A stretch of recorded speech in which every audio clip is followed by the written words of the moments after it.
Hey, good afternoon, everybody, and welcome to Bull City Hangout 1-5. I'm Pat Murray. I publish the Durham Skywriter. That's Durham's online community paper. Check it out at durhamskywriter.com. Now, with Bull City Hangout, I tell you what's happening today in Durham and invite you to click on that link. Actually, I have two guests today. They did contact me in advance, so they kind of reserved today's show. But anyway, usually I do invite you to click on the link and join me on camera to promote yourself, your business, your events, etc., etc. So let's get started. Actually, let me give a big shout out to Don't Waste Durham. I'm wearing their shirt today, so if you want me to give you a shout out, make sure that I get one of your shirts. Okay, so let's get started with the word page, and that is the government and nonprofit information page. Let's start out by saying that the American Red Cross is back with their classes. I never really announce, as I do with Durham Tech, with their small business center classes. I don't really announce the American Red Cross classes because they have a lot of classes. And when they're filled, there's no way for me to know that they're filled. And they fill up pretty quickly. So just go to the word page if you're interested in learning about. Let me just list some of the classes. What the heck? Let me scroll back up to American Red Cross. They have classes, for example, adult CPR, adult first aid CPR, adult and pediatric first aid, that sort of thing. And they're all pretty affordable. They also have online classes, which are a little cheaper, including babysitting basics, bloodborne pathogens training for tattoo artists. That's really specific, but still very important. First aid for opioid overdoses. Here's one class that's only $20, a psychological first aid, supporting yourself and others during COVID-19. That sounds really, really useful. So anyway, just check it out. I'm glad that they're back in business in terms of offering these classes. Of course, they took off time for the holiday. Okay, now let's see. Let me talk about some Durham County programs. I'm really excited about one in particular. It's so nice to have a contact in the county. Thank you, Pam. Big thumbs up. She alerted me today that the program, the Low Income Homeowners Relief Program, and it's run by DSS, Social Services, it's back. The deadline was the last day of the year. Okay. I don't know why, but it's back, and they have a new deadline, which is the end of this month. Now, here's how it works. This is for homeowners who are low income and who have had their homes, of course, in Durham County and have lived there for 10 years at least. This program helps you pay that property tax. It can be difficult, and I know from personal experience, it can be difficult to pay this property tax. So if you're low income, you can get help paying your property tax. I think I won't say what the limit is. There's a certain amount. And if you have already paid the tax, you can get a refund up to a certain amount. I know that the limit for the refund, I know that the limit is $750. I know that for sure. So definitely sign up for this program. If you're not sure if you can be labeled as low income, if you're not really sure, some of the specifics are your total household income has to be less than 80% of the local median income, which in our case is $86,000. So you pretty much know where you stand when I give you those numbers. So anyway, go ahead and sign up. You have an extra few weeks to sign up for the Low Income Homeowners Relief Program. And I'm so glad that it's back because more people can get help. Okay, there's another program to tell you about, the Low Income Household Water Assistance Program, to help you with your water bill. Now, the city has a program and the county has a program as well. With the county, this is for people who, like if your water has been cut off or is about to get cut off, you can get emergency help with that. So we can all sign up for that program, again, if you're low income and having problems keeping up with your water bill. Also, there's a program called LEAP, the Low Income Energy Assistance Program.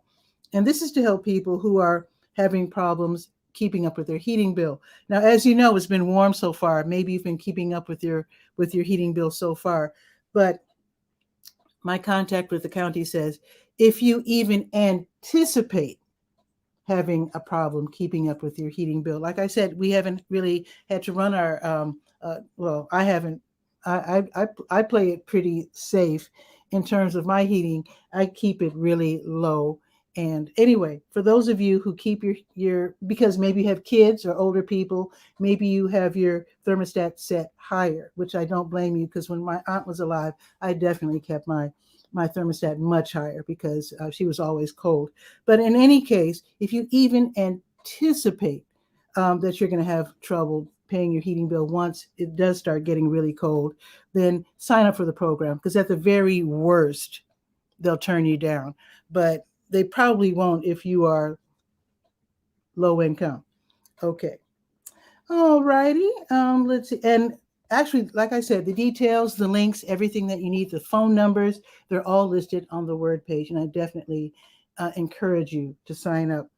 Don't worry about having too much pride, because the money is there.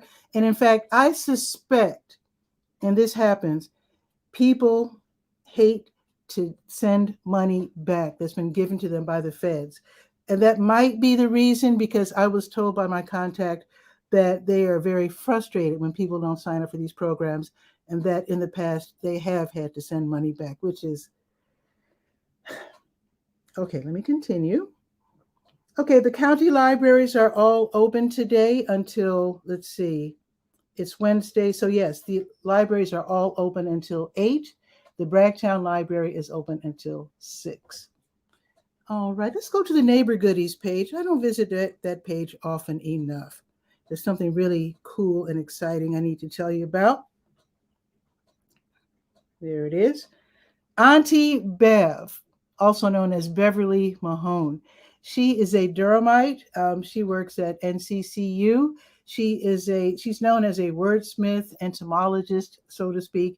She's real popular on TikTok. She has something called what does she call it? I forget what she calls it, but she teaches people the proper use of, I should say, big words, or words that we should know, ways of improving our vocabulary. So what has happened, because of her fame on TikTok, she has attracted a sponsor, which is awesome. Which means now Beverly Mahone is introducing us to a show that she's going to be hosting, where you can win $500. That's where the sponsor comes in. It's called the Word Up Vocabulary Challenge. It is not restricted to Durhamites, but she definitely wants Durhamites to sign up for this wonderful challenge. It's going to be every other week on Facebook, and then you can win like $500. So if you're interested in signing up, read about it on the Neighbor Goodies page and definitely sign up, because the first challenge is going to be on Facebook on the, what is the name of the page? Let's see. It is the All Words with a Z Matter Facebook page. So the first challenge is going to be on Facebook this coming Saturday, the 8th at 1 p.m. Sign up. It's free to sign up, free to join, free to compete. And I would love to see you sign up. Love to see you on Facebook with the Word Up Vocabulary Challenge. And I think Bev is going to try to come on this show, I think tomorrow. Not sure. We'll see. Anyway, let me continue. Let's go to the school tools page real quick. Now, there's two opportunities I want to tell you about for Muslim students. The Islamic Scholarship Fund has something very exciting. There's going to be a webinar tonight. So sign up immediately. This is going to be at 8 o'clock. Now, this is for, let me just tell you what it is. The Islamic Scholarship Fund Congressional Internship Program. This is for Muslim college, university students and very recent grads. So they will have the opportunity to be a paid intern for one semester, working for a member of Congress. Obviously, this is going to be in Washington, D.C. They will observe the legislative process at the federal level. And ideally, these students will have future plans in the areas of like policy making, jobs, public service, that sort of thing. So click on the link that I provide on the, actually, I have this on the praise page, the school page, and the, let's see, the legalese page, because I don't want you to miss this opportunity. So definitely sign up. The deadline for applying for this internship, they're saying, is late January. So I should say get in your application as soon as possible. Now, they're also going to have this ISF Congressional Fellowship Program. This is for Muslims who have graduated from university. Let's see, this is a 9-month period working in Washington, D.C. on public policy issues. You will get paid, nicely paid, I should say, also. Just saying. So this is for people who are interested in maybe running for office. They want more Muslim participation in politics and public policy, that sort of thing. So that webinar, the informational webinar, is going to be next Wednesday. So for this Wednesday, for today, this is all about the ISF Congressional Internship Program. This is for current students and very recent grads who are Muslim. All right, so definitely read about that in the Skywriter.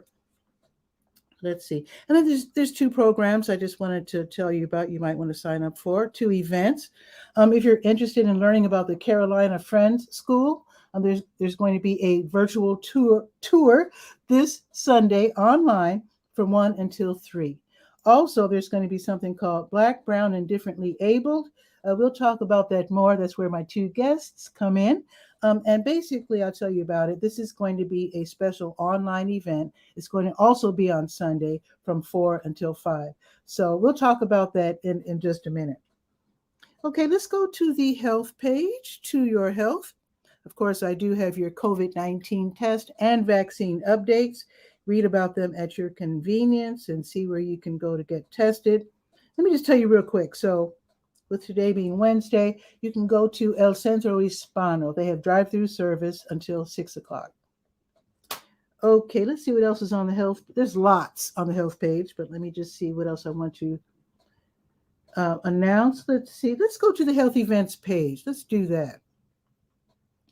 And that is the page that lists the support group and other special one-day events. Let's see. Today's what, the 5th? Now, this has just started. I'll tell you about it anyway. The Daughters Concerned for Aging Relative Support Group. They're meeting right now from noon until 1:30. Now, unless you already have the Zoom link, because they do meet a couple times a month, then you can go ahead and tiptoe in late. If you don't already have the link, it's probably too late to call and get the link. So just know that if you don't have to literally be a daughter, but if you are taking care of someone who's aging, maybe they have Alzheimer's or whatever, just know that they meet a couple of times a month. You've been alerted and you can go to the next meeting. Let's see. Also today from 7 until 8:30, the Triangle Young Onset Parkinson's Disease Connections. That's going to be, it's run by Duke, and it starts at 7 o'clock and goes until 8:30. It's an online meeting where you can get tips and share tips. Okay, let's go to the Let's Go page, the last page that we will be visiting. That's the current events and calendar of events, rather. Let me see if I can click on that. There we go. The Let's Go page. Okay, let's scroll down to January 5th. See what's on the calendar. Okay, New Visions of Africa restaurant. They'll be giving away free snacks and meals from 3 until 6 this afternoon. This is for people in need who are hungry to stop by. No question. Well, they will ask questions like, what's your name? And I think they ask your age as well for their records, and then they'll hand you a free meal. Also, now this is huge. The Bouncing Bulldogs, they're back. They probably never left, but they are opening their community center today for those of us folks who aren't jump ropers, who want to learn more about their program. But here's the thing. Today is the 6th annual International Kenzie Ruston Legacy Jumpathon. Kenzie Ruston was a beloved member of the Bouncing Bulldogs jump rope team. She was 17. She died a few years ago in a plane crash. Really, really sad. But she was a very vibrant and talented, wonderful kid, and they want to honor her legacy. They have raised so much money. I think they were able to buy the 2 buses that the Bouncing Bulldogs own now. And I think they helped out with other things. So it's like Kenzie's still a member of the team, which is wonderful. So they invite everyone to come out and jump rope. It's a free event, and I think they probably accept donations as well. But basically, they want people to know about Kenzie and to know about the Bouncing Bulldogs. So if you have kids who you might want to get them interested in jumping rope, because here's the thing, the Bouncing Bulldogs literally go all around the world. I mean, they've been to Japan, they've been to, I don't even know, they've been all over the place, winning competitions, sharing the joy of jump roping with kids around the world. It's a wonderful organization. So this is going to be tonight, this afternoon, from 4 until 9. Their community center, it's gorgeous. It's off of Old Chapel Hill Road, just short of Chapel Hill. They don't want us to park in the parking lot unless you're a grandparent. But for the most part, they want us to park in the Chapel Hills Wegmans parking lot. This might also give you an opportunity. I know you've also gotten flyers from Wegmans like I have, so you might want to check them out afterwards. But they want us to park in the Wegmans parking lot. Every 15 minutes, they'll have a shuttle going back and forth, taking us from our cars to the community center and back. So definitely bring the kids. They're going to have some activities outside and some inside. So again, the Bouncing Bulldogs this afternoon, 4 until 9. All righty, Kings Park International Church, they have their food pantry and clothing closet. It's going to be today from 5 until 6, where you can get free groceries. And also, if you're looking for work or you just got a job and maybe you feel a little bad because you don't have the new fresh clothes, you can get something nice from the clothing closet to wear for your job interview or maybe your first day at work at your new job. Okay, and again, that's 5 until 6. They do this every Wednesday. Also, the Durham Orange Genealogical Society, they'll be meeting from 7 until 9, online only today. Their in-person online hybrid meetings will resume next month, but for today, it's going to be on Zoom. And the topic is going to be Understanding Land Grants from Lord Granville. I wonder who that was. But anyway, Understanding Land Grants from Lord Granville will be the topic for today from 7 until 9. They help people learn what it takes to look up your family history, basically. And if you're kind of a newbie to Durham and you're starting to look up your family history, you might not realize, I didn't realize until they told me, that Durham used to be part of Orange County. I had no idea. So when you're doing your research, you can look under Durham County, but you might want to look under Orange County too if your folks have if your roots are longstanding roots here in the community. All right. Marvis Fun has her Stay Well virtual line dance class this evening, 7 until 8. 7 until 8 is free and it's on Zoom and really fun. Learn how to do those line dances that you see on YouTube. Also, it's Brett's open mic, 7 until 9 at the Blue Note Grill. That's lots of fun. It's $5 admission. Here's some great music. Leap on stage and join them if you like. Or if you want to watch from Facebook and send in $5 to help the musicians, that would be awesome. Now, let's see. I think that's pretty much it. Let's see. Yes, that is it. Let's look at the weather. Strangely enough, it says it is 49 and cloudy, but the sun is shining really brightly here on Cap Street. But it is 49 degrees. It's supposed to be cloudy all day. I guess I got that wrong, but that's okay. It's going up to 56, which is more my cup of tea. Tomorrow it's going up to 54. That's nice. It's going to be partly sunny tomorrow. It looks like it's partly sunny now. Let me see what we got for the weekend, because, W.D. Hill will have their grand reopening on Saturday. I keep hoping it's going to warm up. No, still says 42. That's okay. Let us bring on one of our 2 guests, Dr. Dietrich Mcmillan, and we're going to talk about that program that I mentioned that's going to happen on Sunday, Black and Brown Differently Abled. So let's bring her on.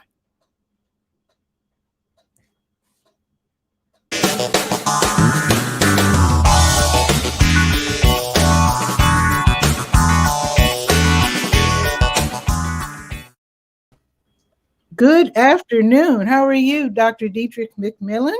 I am doing great. How are you doing, Miss Patricia? I'm doing great. I'm doing really great. Now, your friend Nadia, let me get her last name, Porter, Yes. contacted me and told me about this program. So, hmm yeah, actually, tell us about yourself first. All right. So I am Dr. Dietrich Mcmillan. I have a doctorate in theology, along with some other things, but that's the one I'm most proud of at this point in time in my life. Okay. And I am the founder of Design by God, which is a nonprofit organization that helps parents that have children with special needs, and to help them learn how to advocate and to learn how to better live a life with the difficulties of having a person in their home that have Mhm. special needs. I am married, and my husband and I do have two kids. One is living in Atlanta, Georgia. He's our son, Travis. And we also have a daughter, Brittany, who is 24 years old, and she has special needs. And Mhm. so it has been a journey for us learning how to navigate this entire life, including getting resources and what to say and what not to say over all of these years. And so God placed it in my heart to help other parents, help them navigate the difficulties that other parents may come into. And so over the past few months, Design by God has sponsored a series called From the Cradle to Beyond the Grave. And Mm. basically, each month we take a particular topic during a person's life that people will have to deal with. So, the first topic, we talked about how to receive proper medical care.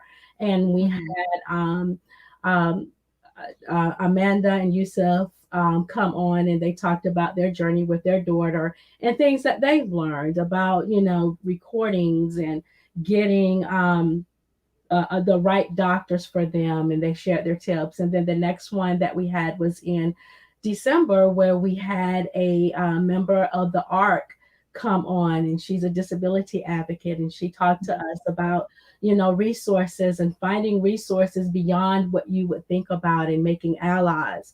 And so Oh. this month our advocacy series is going to talk about the school setting, which is huge for us. And I'm not sure if people understand, the school to prison pipeline and the fact that our children do not get the care or the attention that they need in school, and are often either kicked out of school or given a bad rap in school. And so They're I labeled difficult. labeled difficult. Yes, Mhm. yes. And, so I have been following the co-host in this for quite a while, and I saw that she had moved to California from Durham, Mhm. and that she is taking on the school system in California. And I just thought Mhm. that was so great, and it was right on line with that. And so I invited her to come in, Nadia Porter, to come in to talk to us about some tips and resources and how to advocate for our children. Too many times we sit back and we're silent because either Mhm. we don't know, or we're afraid that we're going to be blackballed or what have you, and we cannot stand for that. Our children are too important, and they too deserve to live the best Mhm. life as well, and to get a great education, and to have proper medical care, and to have all of the resources that people that are not like us are actually able to obtain. Awesome. I want to go back to the basics. And can you help me understand what you mean by differently abled? Because I don't know if that means physically disabled or developmentally Right. delayed or, So yeah. differently abled is the whole spectrum. How, the whole spectrum of whether you have cognitive impairments, whether you have physical impairments, but you're cognitively able. Mhm. We experience difficulties in every aspect of us being different. Mhm. And so that's the general term of differently abled. Okay. In that our children not only are we having to deal with having Black and brown skin, but we're also having to deal with that on top of us having different um, abilities, whether it's cognitive, whether it's mental, whether it's physical, Mm-hmm. and sometimes even financially, those things come into play. So, how do we advocate for our children when they have already um, what the society would say is a strike against them, and now they Mm-hmm. have different abilities? Okay. So it sounds like you're saying, because I just want to really make sure the audience understands too. So you're not talking necessarily only of children who have been diagnosed with something, with a formal challenge. You're talking also about children who are dealing with challenges regardless of whether they've been professionally diagnosed, right? Because I'm also thinking about kids who might have anger issues because their parents are going through a really tough time, and maybe the parents are taking out on the kid and the kid's taking out on their friends. Mm-hmm. So are we talking about those kids too? I'm talking about those kids as well because those things affect our children, and it does make them differently able. And society needs to know how to best handle that, especially in the school system, and not Mm-hmm. be so ready to send them to the principal office or suspend them, or to kick them out of school. How do we advocate for those children that may need a behavior plan, even if Mm-hmm. it's temporary? So many times, because of the stigma that society has placed on having different abilities, parents are not willing to go get a formal diagnosis. Mm-hmm. And so, yes, we include and we envelop all of that, because whether or not you have a formal diagnosis or not, you know your child. You Mm-hmm. know the person that you're living with. You know what they're capable of. You know, probably a lot of times, what their triggers are, and Mm-hmm. you know how to handle that. And the school systems, a lot of times, do not listen to us. They do not take us serious. They want to put into place a fit all curriculum, which Mm-hmm. may not be best designed for how my child learns. I remember when I was growing up, we had, and I don't know if they still have it, a gifted and talented class, and Oh, these children were separated because they were gifted and talented. I guess the okay. so-called nerds, or the so-called, geniuses. Um, Mm-hmm. and they too are differently abled, because a lot of times they get some stigma from other children, like being Oh called, yeah, like I said, I can nerd, imagine. or Mm-hmm. geniuses, and they don't quite fit in. Mm-hmm. And sometimes the teachers will call them out or have expectations. And sometimes our children, or those children, may have anxiety issues or just learn in a different manner. Um, Mm-hmm. so, how do you envelop or develop a curriculum that includes all of our kids? How do you, as a parent, go in and talk to the teacher about, well, my child, is acting out because X, Y, and Z? And that just reminded me of a thing that happened with my son, who was in the first grade at the time, and the teacher, Mm-hmm. who was a Caucasian teacher, just did not know what to do with him. He was above his grade level. He was above the curriculum, Mm-hmm. and he was quite bored in class. So he was often speaking out, or talking Uh-oh. out, or acting out, And so I had to get with her and say, well, he's bored, and so you need to keep him challenged. He likes to be challenged. But And how did she do it while working with the other kids too? what ended up happening, because she was a fairly new teacher, she totally did not get my child. We ended up going to the assistant principal. Oh. And the assistant principal knew my child from kindergarten, and he Mm-hmm. knew his academics, because when he was in kindergarten, he was actually mentoring other kids. Oh Um, wow. And so he had a teacher in kindergarten that was like him and knew, to go to a different classroom, to go to the first grade classroom and get curriculum for him to work on. And Oh, okay. so we actually moved him out of that classroom where Mhm. he would be able to continue to mentor other kids, and to be Love it. challenged in the school Love it. system. you Okay. know so it's really about making sure that we know that if there's something that is not fitting our children, we have a right to ask. We have a Mm. right for our children to be able to be put into a different classroom, and not just take, well, he's disrupting the classroom. Well, let's find out why he's disrupting the classroom. If it's That's making our interesting own. because I'm not a mommy, so I don't have any experience with this, but I have heard so many stories about people versus the school, as opposed to Mhm, saying, let's try to figure out what's going on with Johnny or whatever. And instead of, it's like, from what I've heard, sometimes the teachers or principal or whatever mhm, will have like an accusatory kind of approach, mhm, mhm, instead of trying to really figure out the kid and how they could help the child.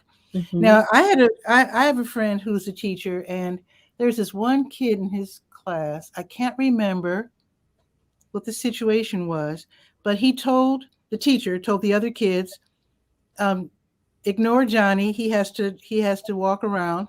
So Johnny was given permission to mhm, walk around the class as long as he wasn't disruptive. mhm, He couldn't sit still for whatever reason. I can't remember what it was, but he was able to do his work. But he was a very kinetic kid. He had to walk. He had to mhm, move. And the teacher just told the kids, ignore him, mhm, and the child did fine. mhm. Otherwise, I think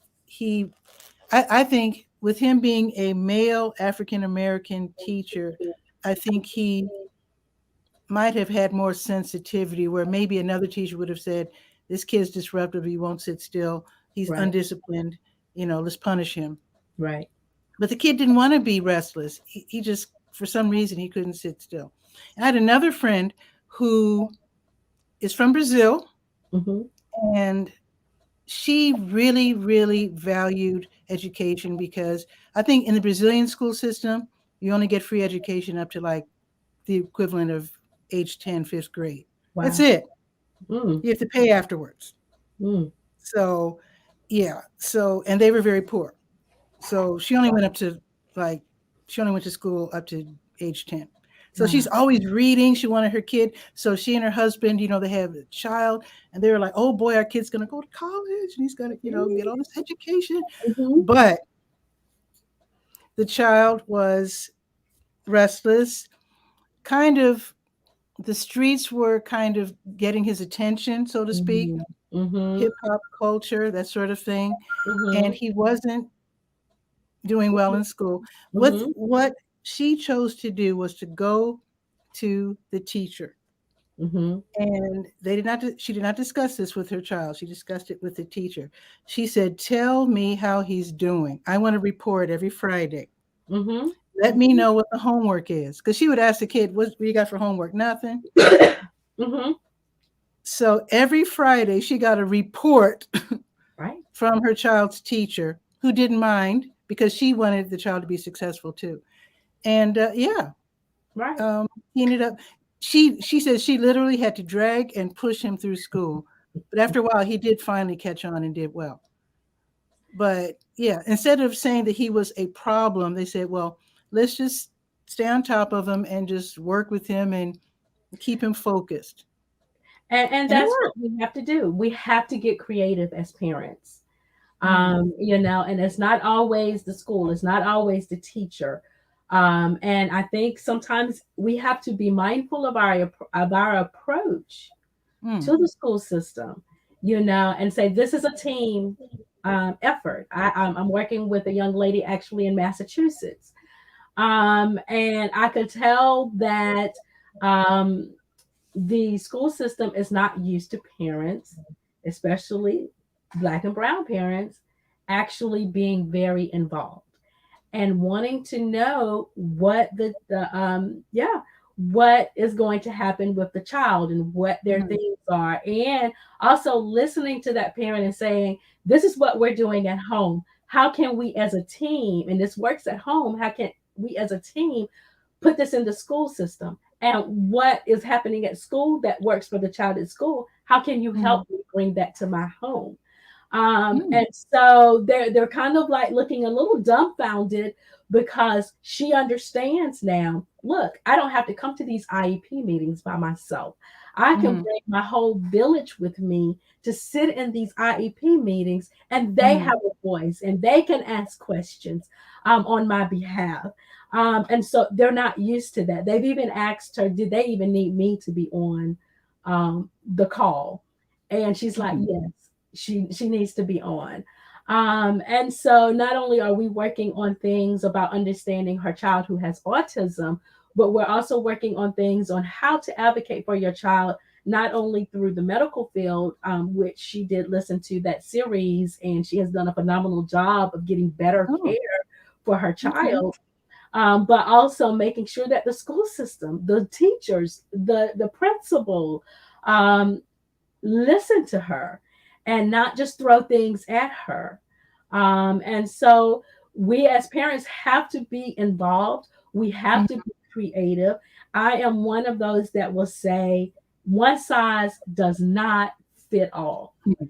And I Right. understand, you have 20 some odd students in the classroom, but what can we do that will not disrupt the classroom, and my child can still get an education, and allowing the child to walk around is Mhm. excellent. And talking to the teacher, we are a team. You say you love children, you say you love my child. I love my child. I know my child. Let's get together. Let's get creative so that my child can learn in the best environment that he or she can learn in.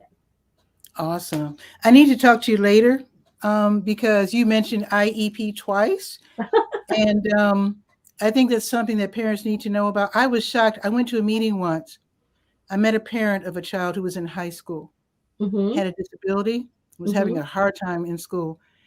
For some reason, this parent had never heard of an IEP. Tell us what an IEP is and why it's Mm-hmm. so important. An IEP is an individual education plan. And in most instances, this plan is for children that have a disability that may need to learn either in a different environment or have other things given to them in a different way, such as if they're taking a test, that child might be allowed to have an extra hour or two to take that test. Um, and so that education plan is a plan with the parents. Depending on how old the child is, the child can sit in, as Mhm. well as the special education teacher, principal, and the teacher, and they all come together in a room and they talk about and discuss the strengths and weaknesses of that child and how to best educate that child in the safest environment, whether that Mhm. child needs to be in a self-contained class or if they are able to go out into the mainstream, and how would that work and what to look for and how to better make sure that the child is able to grow and prosper in the school setting. Along So, with that, it's like a plan that you set up yes. with the teachers. But what else? What other kind of help can they get? Because I know about the extra time for taking the test. What Mhm. else can they get? I know it's individualized, which is the whole Right, point. right. So basically, it's really as creative as the parent can get. Mhm. So like for instance, my child, she became aggressive in her latter years. The hormones started kicking in, and she literally was starting to throw things, and just being very aggressive. Hmm. And so I got with the teacher. Of course, she has an IEP. We got with the teachers, and we developed what we call a BIP, which is a behavior intervention plan.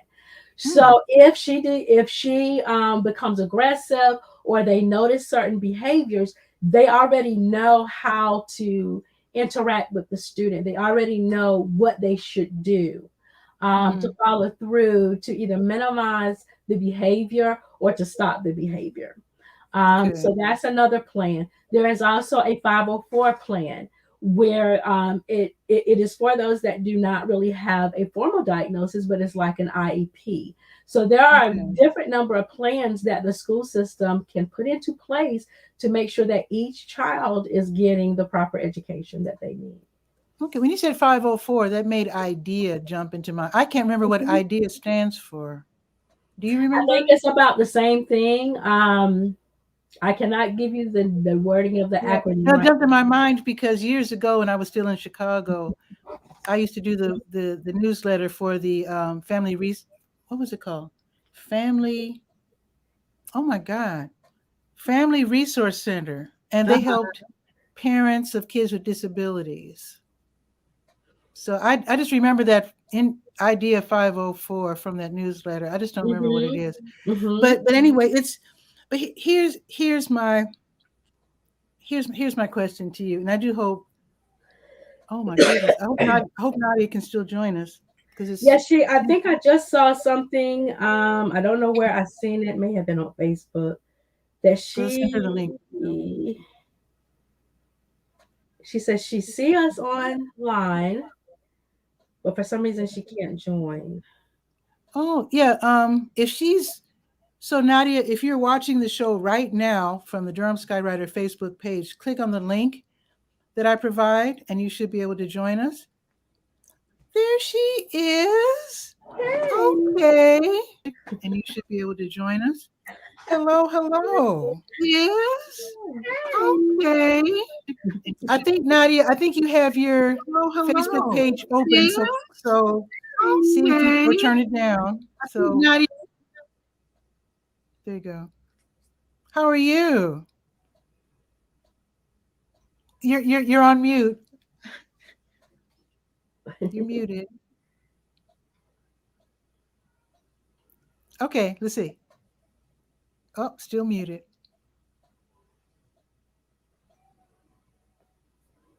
Hmm. You might want to leave and come back, refresh the page. That might work. Because I definitely can't hear you. Whoa. Okay. She'll come back. She'll come back. She probably had to change Happy her she mind. could join us. So I know she had to run Let's some see her. errands Yeah. out or something. But what I wanted to ask though, and maybe I should wait for Nadia to rejoin us. So let's mention again that this is going to be on Sunday. It's going to be like a webinar, right? Yes. Yes. And it's going to be Right? open for discussion. There are a lot of great people that are going to jump on. Mhm. Nadia will be the one that's spearheading the discussion, but we'll have former school teachers, other community members that will give information on how to best advocate for your child in the school system. Okay. And that's going to be online and it's going to be Sunday from 4 until 5. Is this for now you're in Durham, right? Yes. And so Nadia is in California, right? Yes. But is this for people all over the country or just us It here in Durham? it is for people all over the country. One thing that um, it's not isolated to just one particular area. A lot of Mhm. the laws and statutes and guidelines are federal. Okay. Okay. And so, even though the school system or the state may be able to kind of carve out certain things, for the most part, each child has a right to a basic education. Mhm. And so, these webinars are simply just to say, look at your situation and take whatever tips and resources that are given and apply it to your situation. Like I said, one size does not fit all. Um, Mhm. and, and I have someone in Massachusetts that joins regularly, and she has benefited from the tips and from the resources and is actually applying them across the board and has had phenomenal success in Mhm. doing that because she just didn't know and she just sat there silent and being disrespected. And then, she's afraid that they're going to take her child away from her because, Goodness. he has behavior issues and this, that, and the other. So she's learning how to better advocate for her child based on some of the tips and resources that we have been able to offer her or Excellent. show her. Excellent. Mhm. I think Nadia's mic is working now. Now we just have to get her back on camera. There we go. So Starting, starting I love over. the art behind you. Mhm. Thank you. Thank you so much. Absolutely. So why don't you tell us who you are? Yes, I am so excited to be here. It's been hard. I was having trouble getting in, and then when I got on, I was like, oh, this conversation is just everything that this weekend is about. So I'm really, really excited to be here. I'm Nadia Porter. I am an advocate based out of Durham. I do live in California right now. I'm actually moving back to North Carolina in March. All right. And the main reason why I'm moving back is because my education experience with my daughter has been horrendous. And it's gotten to the point where I've had to hire an attorney to help me fight my battles. Yeah, so it has, and I'm just a long time advocate, and you gotta know when you have to stay in your lane and you're no longer going to be listened to. But I'm the mommy of two amazing girls. One is Layla. She's 14, typically developing, high achieving. Aria also high achieving in her own ways. She's 10 years old. She has multiple disabilities, and yeah. So I'm a mommy. Is who I Awesome. am. Yes. Um, So we were talking about parents learning how, and I want to also point out guardians and grandparents. I always like to mention them as well, because growing up in Chicago, I knew so many kids who were being brought up by relatives and grandparents. So I want to honor them as well. But here's the thing. I'm just going to put this straight. It might sound rude. I'm just going to put it really straight. A lot of the public school systems, a lot of the better off families have taken their kids out of the public school system, and very often what's left are people of modest means. And again, growing up on Chicago's South Side, I realized that it's really, really hard if you're low income and you don't necessarily have that kind of job where you can take off work. Because if you take off work, you don't get paid. So do you have any tips? How do they get involved with the school system and getting more help for their kids? Very often, maybe they didn't do well in school and they just feel out of their league. How can they learn how to do what it really takes? One of the things that I think about when you ask that question, my mom taught me, when you're in negotiating money or negotiating a salary or something like that, the man who, this is what she says, I don't know where she got it from, but the man who mentions money first loses, right? So, when it comes to when it comes to this situation, I think it's completely opposite. And I think that, as parents, we have to find ways to get the first word in so that they know that you care. And so, one of the things that I had to do with Aria in the daycare system, now the daycare system is really where the challenges start, especially when you're low income, for kids with special needs, because they don't have regulations. They're not required to follow any type of IEP, whether it's a private daycare or public. They can choose to do that, but they're not regulated. And so you take what you can get. And Aria actually attended 3 daycares because of that. And I was never satisfied with any of them. We had some good experiences, but for her overall, they never worked. But one of the things that I learned to do probably around like the second daycare I had to go to is create what's called a social story for her. And the social story, I titled it All About Aria. And this is one of the things that I'll be sharing this weekend as a strategy. I titled it All About Aria, and it's from her perspective. And so it says things like, I love to play blocks. And it talks about like things that she loves to do. And it says, sometimes I need a break. Please help me take a break when it looks like I'm frustrated or even tired, because that means that there's too much stimulation. So basically what I had to do is create a mechanism that helped me communicate to them how to care for her. But I decided to do it in a social story fashion because it didn't seem as defensive when it's really cute and it's, you know, from her perspective. And it's kind of like saying, you know, help my friends be nice to me. But that is something that I had to do because there's no IEP in place. There's no documentation that they're required to read. So I had to create it. And it's something that I'm actually working on creating a book for, like actually creating this for parents. I was just going to ask that because that sounds so creative. Yes. So we'll talk later too. So yeah. Absolutely. Yeah. I love that idea. Yes. Yeah, we need it. Yeah. We need it. Yeah, we absolutely need it.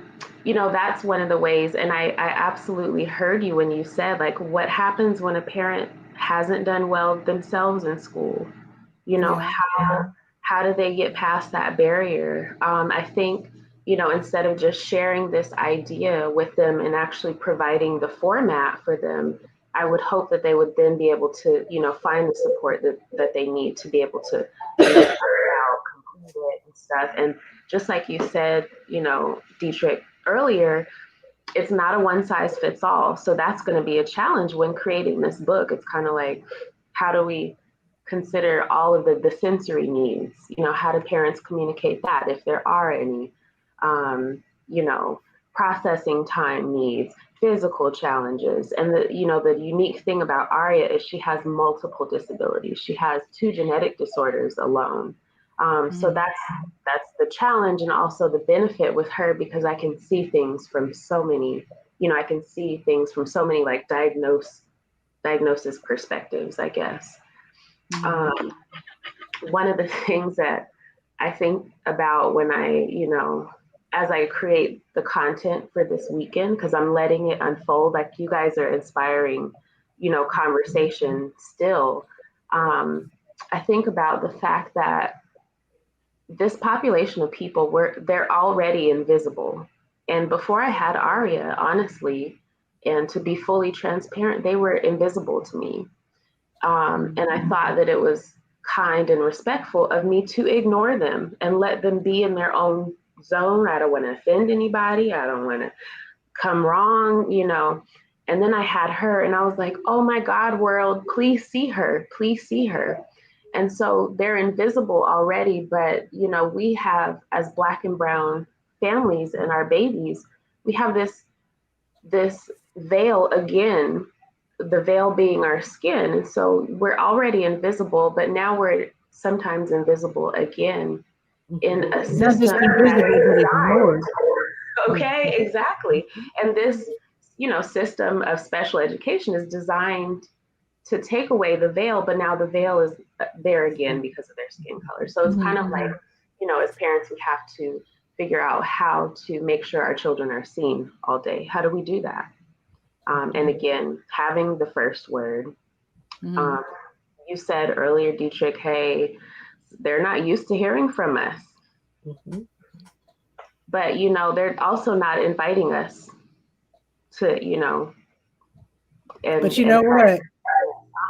That teacher that I don't know if you heard the story I was telling about, this teacher who was is Black male teacher who allowed one of his students to walk around not being disruptive during the class, and told the other kids to, don't worry, just ignore them, you know, not a problem. This same teacher told me that, how do I put it? He said that for the most part, when it comes to children of color, they're pretty much put off to the side and ignored, sort of, 'cause not much is expected. And unless the parent calls the child to their attention and speaks up for the child, they will be ignored until, of course, they become a problem. Right. So we can't wait for the invitation. We have to invite ourselves. Yeah. And we got to sit ourselves at the table and say, Yeah. come here and talk to me. This is my child. And Mm-hmm. understand that you don't have to do it alone. This is where, if you asked earlier about, parents that feel that they don't have the education or just don't know what to do. Most parents, and I didn't know this when I was going through the school system with my child, that you can bring in people to sit at the table with you. So you don't have to eat alone. You don't have to you don't have to be there alone. If you feel like, okay, my child is being ignored, my child is invisible, they're not giving my child what it is, reach out to somebody. There are groups out there that will help. There are groups that will come and help you advocate for your child. They will come and sit at the table with you. They will bring it to the help you bring it to the administrator's attention.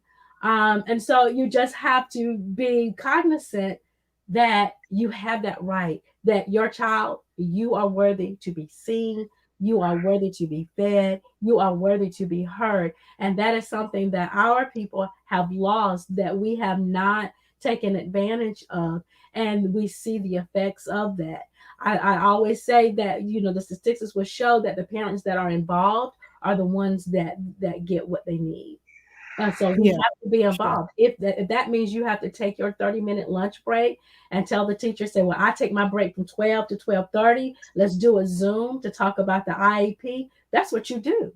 Oh, okay. And then with this technology now, they can set that up. They sure can.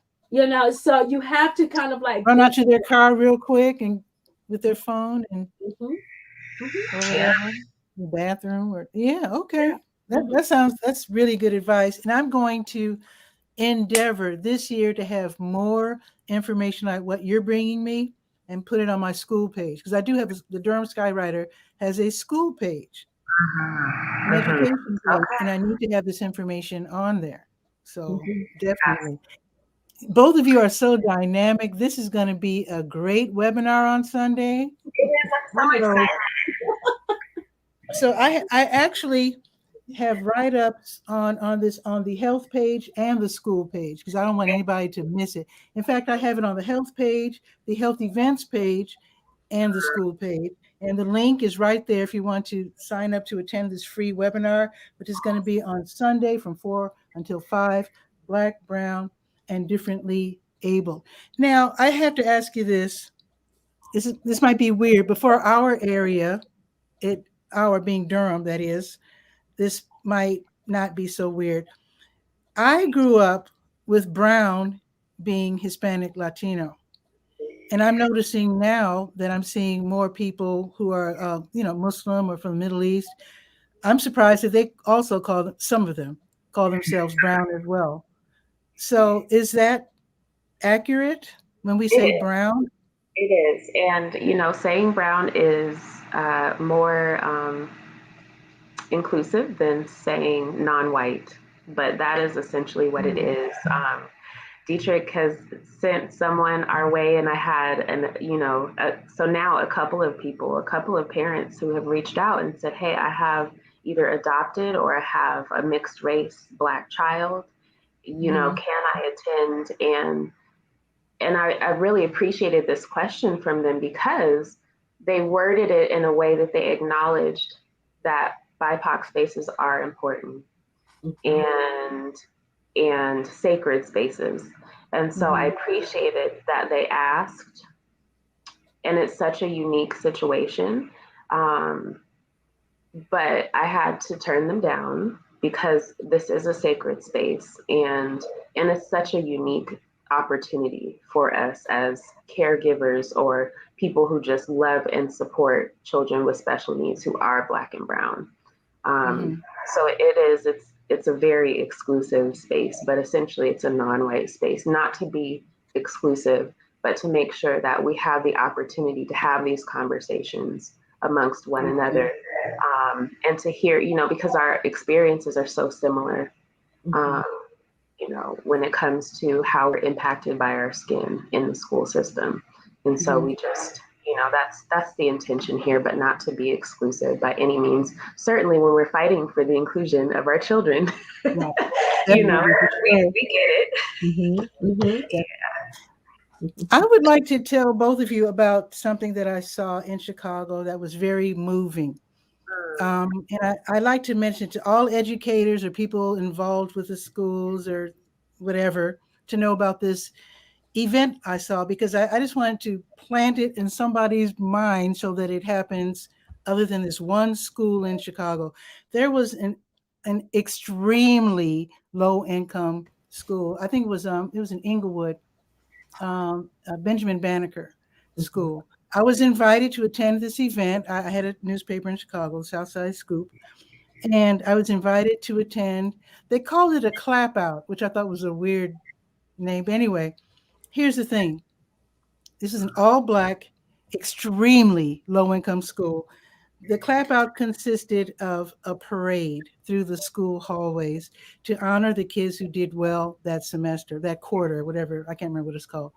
So they had this cute, adorable little ragtag group of cheerleaders and drummers to proceed in the parade. And like, yay! They had all the kids in the school were lined up, along the hallway, along the lockers, cheering. Okay, so our little cheerleaders slash drummers proceeded, followed by the kids who were being honored because they did well in school, and they were like, woo, followed by their parents. Wow. Oh, Low income parents never get credit for anything. They're always blamed when something goes wrong. But when the kids did something well, they don't honor the parents.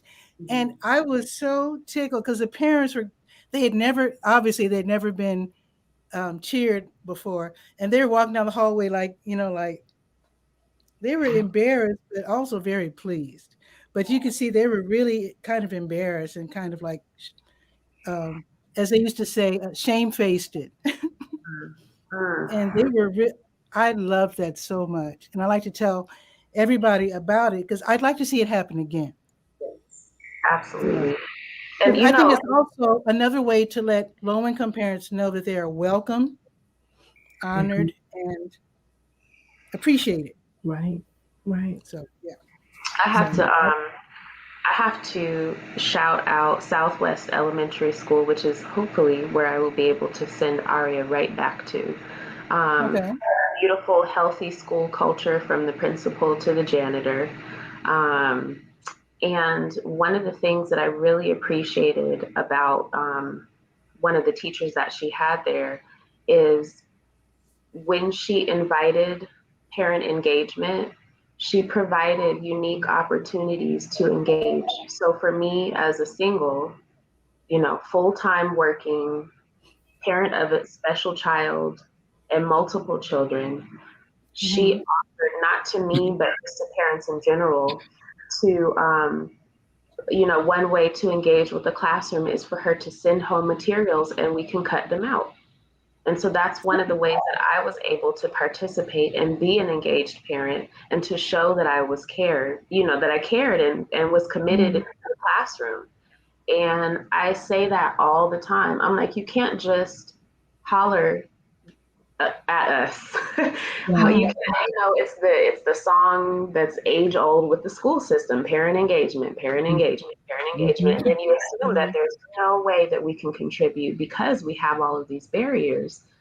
But this was it was such and I loved it. And I took pride in trimming and, organizing and, and it's so, man, the school system's got to be more creative. We got to do better. And we do need to honor our parents. Our children are there and you have no idea what it took for us to get them there, and we also want opportunities to honor the teachers and to say thank you, Oh, and to say, I see you. And I know it's hard because they're at home with me and it's, hard at home and, communication. For the first time, I saw them being appreciated during COVID when the kids were at home. The parents, I saw so many videos with parents saying, how do you do this? Yeah. Yes. And we do. And the kids have to be given credit too. I mean, kids are more than just their report card. Do they call them report cards still? I don't know. Yeah. Okay. Because See, I think things have changed. Again, I'm not a mommy, so I don't know how they grade the kids nowadays. But one thing that I noticed that they did when I was a little kid, that I think they stopped doing it through the years, at least in Chicago. Like, suppose, well, we know about A's and B's. When I was a kid, it was E's and G's. E's for excellent, G for good, F for fair, U for unsatisfactory. That was the system that we used. But basically, you could get an E. You can get an E1, 2, or 3, or you can get a U 1, 2, 3. 1 was they're doing their best. 2 is they need some work. 3 is let's talk. We need to do something about this. Mhm. So you could actually have, you could be an E3, not an E3. You can be an E2, whereas you're getting the top grades, but maybe you're a little disruptive or need some work on your social skills or whatever. And you could be a U, unsatisfactory 1. You're doing your very best, but this looks like this is the best your kid can do. I would think that would be kind of impossible. Maybe not, depending on the class. But I don't know if they do that anymore, where the child's abilities are taken into consideration with the grading. Do they do that nowadays? That's an interesting question. I'll let you answer too. For mine, they don't like my I have not gotten so our situation is a little bit different because Aria has been in 2 school districts since we've lived in California, and 3 schools. That's how horrible the school system has been for her. Oh my goodness. So, and also we've experienced it during COVID, and COVID's very different in terms of grading and what matters and what counts and stuff like that. I have not gotten any grades for her since I've been here in North Carolina. I don't know if it's a California special education thing, but she did get grades. The teacher was thoughtful enough to put notation, so I understood exactly what those grades meant. And, it helped me understand that she sees her. It's not just a she did great, she did poorly. She could, we had some comments with it. And the comments to me are what matter, really, even for both of my children. It's not the numbers for me. I tell my oldest all the time, it's great, do your best with these tests, but ultimately,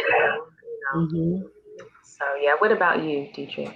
Yeah, so when Brittany was in school, she had a modified grading system based on her abilities. So all of our work was to see if she was progressing towards certain skills. And so she was given some aspects numbers on like a 1 through 5, with 5 being the best. Or a grading scale, the normal grading scale A, B, C, D. And like you, Nadia, they would always put in the comments, Brittany is progressing towards this skill, this, that, and the other, or, what have you. So we'll know exactly where we're at, or what have you. So I think we probably were doing the same thing, but it was a modified based on her skill level and what we said that we would work her towards getting as far as skill sets. Awesome. Well, again, I know you wanted to limit the conversation because of your schedules, and I do appreciate both of you dropping by Bull City Hangout. Now, I don't know if you're aware, I have a formal interview show called TV Skywriter, which is on Sundays at 7 p.m. I talk to people around the world about interesting things. I would love to have both of you on to talk about this at length. Okay. Especially after this workshop, because I have a feeling you're going to come out of the workshop, even though you're going to be teaching. I know you're probably going to be learning also from parents who will be making comments as well. And I'd like to benefit from that, if you know what I'm saying, so I can share it with my readers. Absolutely. And one of the yeah. Yeah, so yeah, it's a yes for me also. One of the things that I am going to need, I know I'm going to need to point it out in the beginning of of the discussion on Sunday, and that is, there are things like rights law, IDEA, FATE, and stuff like that. You can Google those things. This is a conversation for us to exchange ideas and learn from each other and really help one another develop like hands-on strategies, like real-time strategies that are going to help us support our children when they step into the classroom again tomorrow. So. Awesome. So I'm really looking forward to this. Even though I'm not a mommy, will I be able to attend as well? It sounds like it's open to all. It is. It absolutely is. Village of Wisdom reposted, and I loved how they said, for parents and caregivers of kids with special needs and those who love them. So everybody's welcome. Yep, absolutely. We need all hands on deck. Yes. Yes, I'm saying, and questions, all questions, because we don't want to preach to the choir too. We need people to say, to challenge our thought processes and, and stuff. So please do come. Absolutely. We'll be glad for that. Thank you so much. And I know, Dietrich, that you did mention past programming. So is this part of a series, or do you have like an email list that we can sign up for and be alerted when you do this again? Yes, you can actually, when you register, you can put in your information with your email. And whenever we do something new, you'll get that information. You can also go to my website, lifedesignedbygod.com, and subscribe to that website as well, and that information will be given. Awesome. So I will sign up. I do have one question though, a bit sensitive here. Sometimes when I see an interesting show, I ask if I can post it on my page. And because we're talking about children, I have a feeling that you probably wouldn't want me to post this meeting on my page, right? Because we'll be talking about children, and I don't know if that's if you allow people to do that. Well, the discussion will be recorded, and I do want to respect people's privacy. So I have in past recordings, like the person that was asking, I would just blank their page, their face out. And if I think through the recording, I called her by name a couple of times, and I kind of just muted that.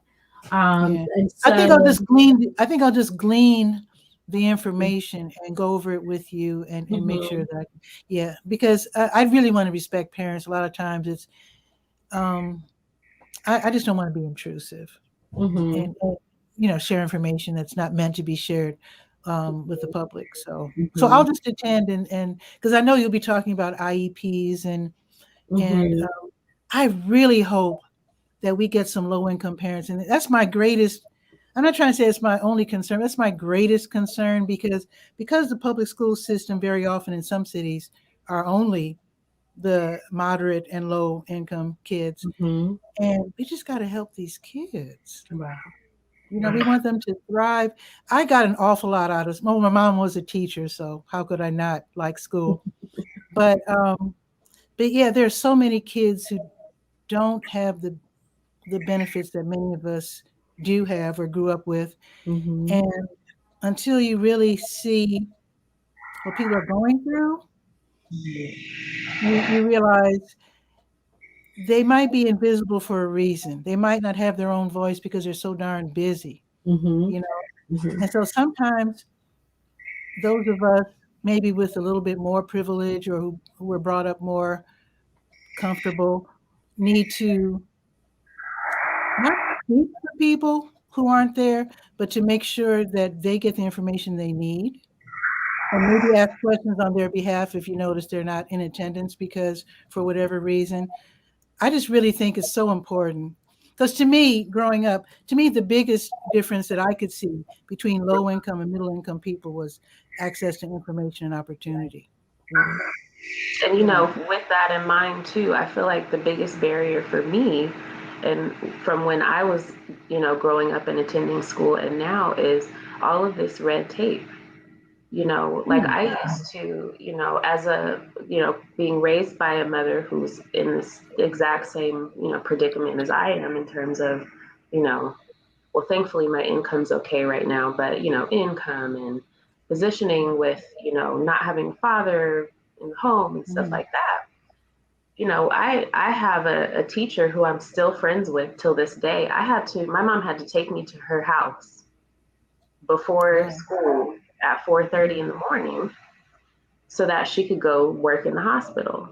And so, you know, but now there's just so much red tape. I don't even know if I can get my teacher's cell phone number to say, hey, we're going to be late today, but still count her in, or, you know, just things like that. There's just so much red tape. Well, I heard, I'm sorry, go ahead. Yeah, I do know that it's really a teacher's preference. When my daughter was in school, I had both of her teachers' cell phone number. And it had gotten to the point where if my daughter could not ride the bus because she was having difficulties, once I got her calm and I brought her, we had a particular door. I didn't have to go through the office. We had a particular door. They would meet us at the door and actually get her out of the van and take her into the school. And so I think that sometimes parents just have to know, when you stay in contact with the teacher, even if it's talking to them after school hours or sending them an email or sending them a note, they will be more ready to help you do what you need to do. I found that a lot of teachers do care for our children, but they don't know how to care for our children. And that is our job, to tell them and to show them how to do that. Yes, it is. Yes, it is. I'm so glad you said that. Yeah.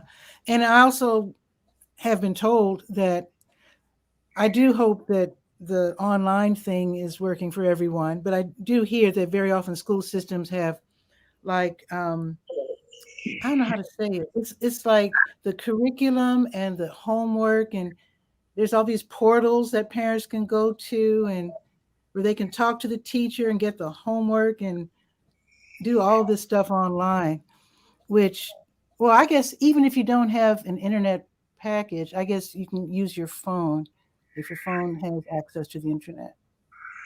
But so there's creative ways with some school systems to deal online if you can't deal in person or over the phone like you did.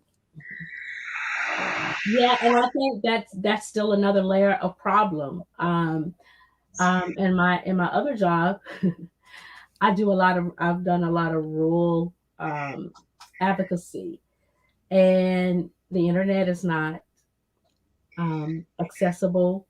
And even a lot of the parents and stuff, they still have phones that have limited internet access. So once that access is gone, unless they're on Wi-Fi, which they could not afford to do an internet service at their home, once their minutes are gone, it's gone. And so that is still, and the virtual for some of our kids is totally disaster. And because factors have not been taken into, whether the parents are able to access the internet, whether the parents even know how to get on a Zoom call.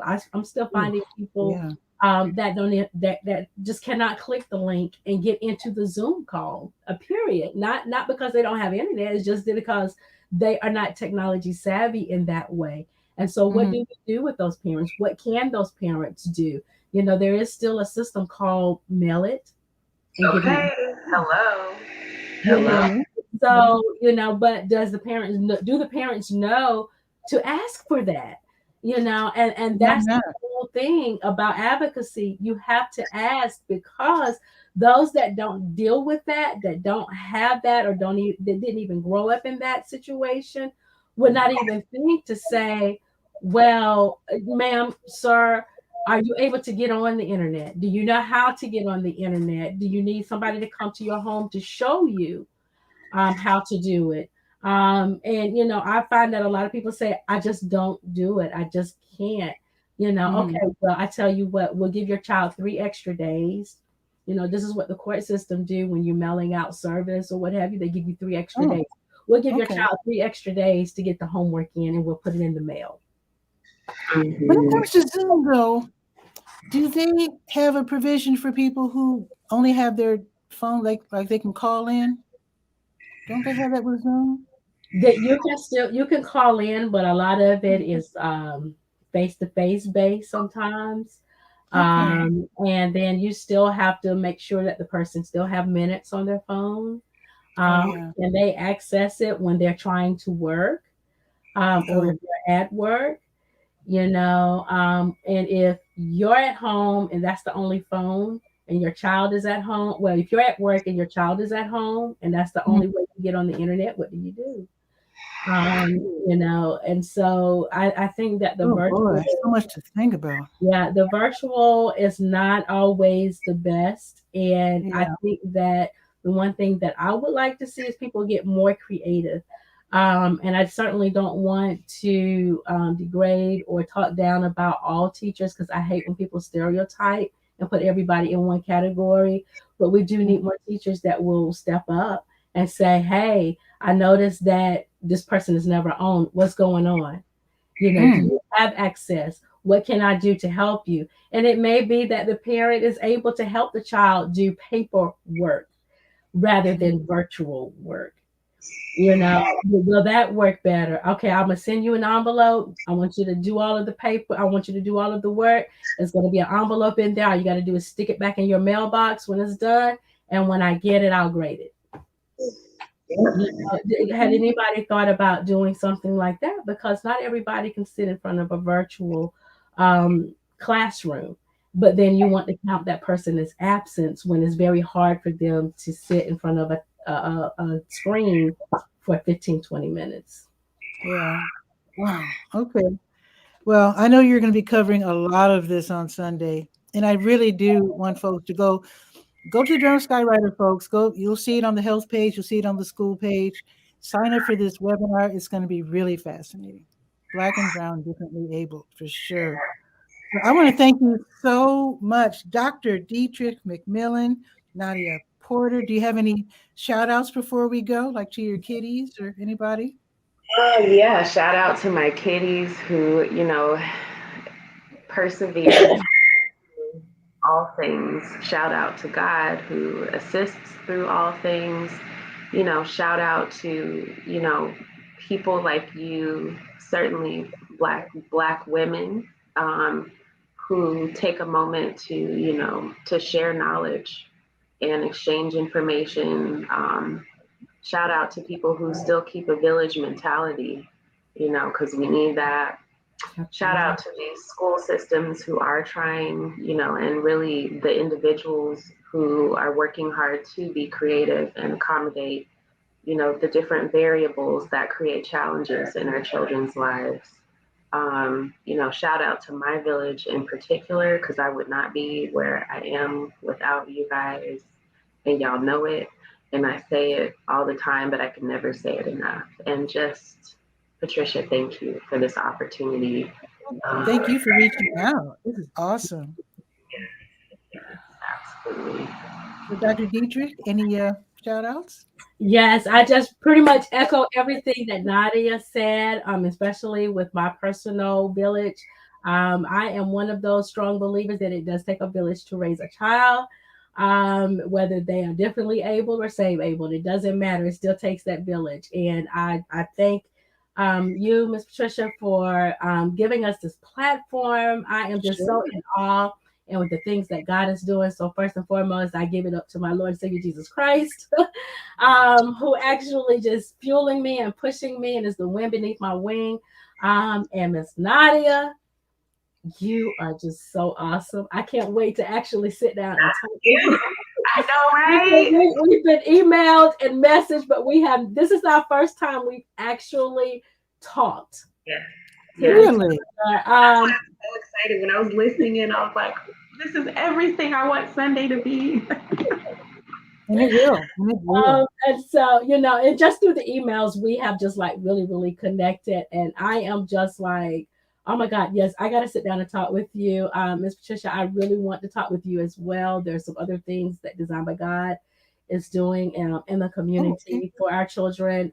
If you could help us advertise, because the turnout right now is really, really low, and I would like to get it up. And if this could be a platform that we could use, I really would love that. But I just shout out to all of the parents that have children of different abilities. I love you. Hang in there and stay encouraged. You are not alone. Awesome. And with that, I want to thank both of you. And folks, I do hope that you share this out so that more Durhamites can know what's happening today in Durham and can know about this wonderful webinar, which is going to happen on Sunday. So thank you all. Now, Bull City Hangout is very casual, as you see. You can drop by any day. You might say, oh, let me drop by and tell Pat about this or that. We'll do so. This is Monday through Friday at noon, Saturdays at 10 in the morning. My formal interview show is on Sundays at 7 p.m. Eastern. So we'll be talking. We're going to set a date for us to have a long form conversation and maybe even have a webinar of sorts. Sounds good. Parents and grands and guardians, they really need this information. And I have to give a shout out to Durham Public Schools because they have something called DPS Family Academy, where they do help parents, grands, and guardians learn how to help their kids through school.